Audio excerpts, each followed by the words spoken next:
Thank you very much. It's great to see everybody. We just finished voting, so we're running around. I know other members are going to be joining you, but first off, let me just thank Dr. Rockymore, who I've known for some time, and I thank her team. This is a great, great event. Let's give Dr. Maya Rockymore a hand. And I'm going to be very brief. I know I'm standing, I think, between you and lunch, and so I'm not going to take too long. But, you know, I think that sometimes we take things out of context. We often talk about poverty and we talk about income inequality, but we rarely talk about the long-term consequences of these issues and how they become generational challenges in our communities. Maya, thank you for incorporating and highlighting the consequences of inequality into the discussions that you're hosting today and throughout this week.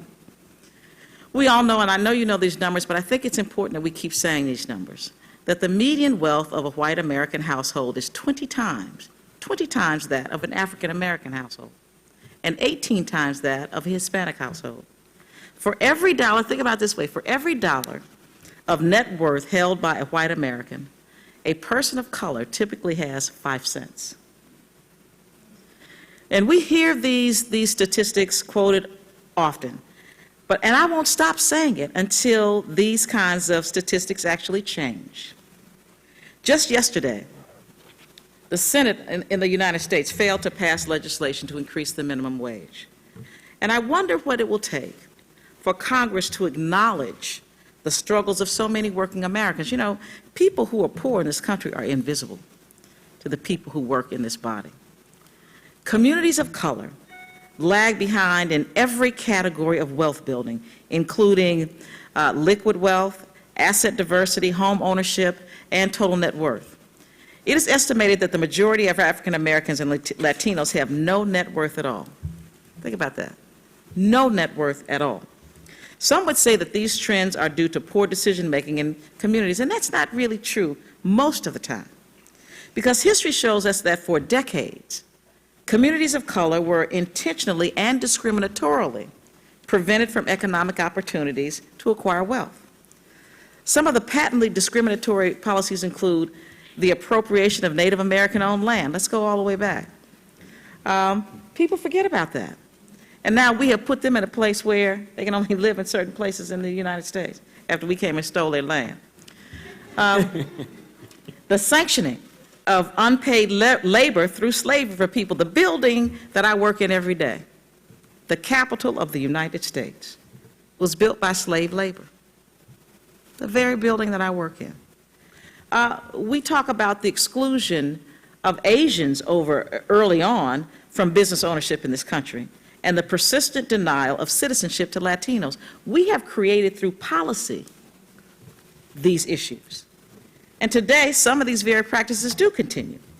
There are cases of predatory lending that in part led to the Great Recession, employment and housing discrimination, and the resegregation of our nation's schools. Now, we had a decision last week from the Supreme Court that threw out the window the Equal Protection Clause of the Constitution of the United States. For them to say because the people of Michigan voted, the Equal Protection Clause was put in place to protect the minority from the majority, just so that things like that wouldn't happen. So we have a court that not only is an activist right-leaning court, but they won't even respect the law. The very law that they are sworn to uphold, they don't respect. Now, the consequences of these policies are harmful, and they are felt by generation after generation of Americans.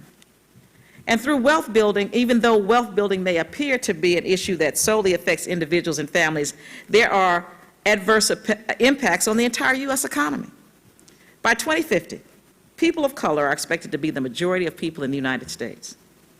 If the majority of our nation has been denied full economic participation or is living in poverty with no assets or are not able to purchase goods and successfully launch new businesses, where are we going to be in 2050? If the fastest growing communities in this country are not afforded the same economic and educational opportunities to participate in our economy, how will we continue to compete in the world? These are questions we have to ask ourselves. And if we don't work to close the racial wealth gap, it will ultimately lead to the American economic gap, causing our economy to fall behind. China is overtaking us as we speak, as the wealthiest nation in the world. The Congressional Black Caucus has pressed every level of the federal government toward targeted strategies to close the racial gap. One of the things we've been promoting is what we call our 10-20-30 plan, and I'm going to close with that.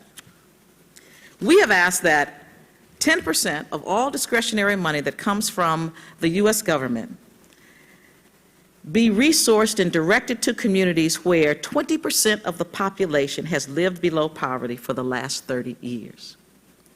We listen to people talk about poverty as it's something new. There are more than 400 counties in the United States that have lived in poverty for more than 50 years. More than 400. So we're saying if you just take 10% of all funds, direct them to the communities that have had at least a 20% poverty rate for the last 30 years, you can change things. And let me just say this to you. Of that 400 plus counties, more than 300 of them are not represented by people like me. More than 300 of those counties are represented by Republican lawmakers. So you know they don't even have a whole lot of people that look like me. The way that we've done gerrymandering, and the reality is what it is.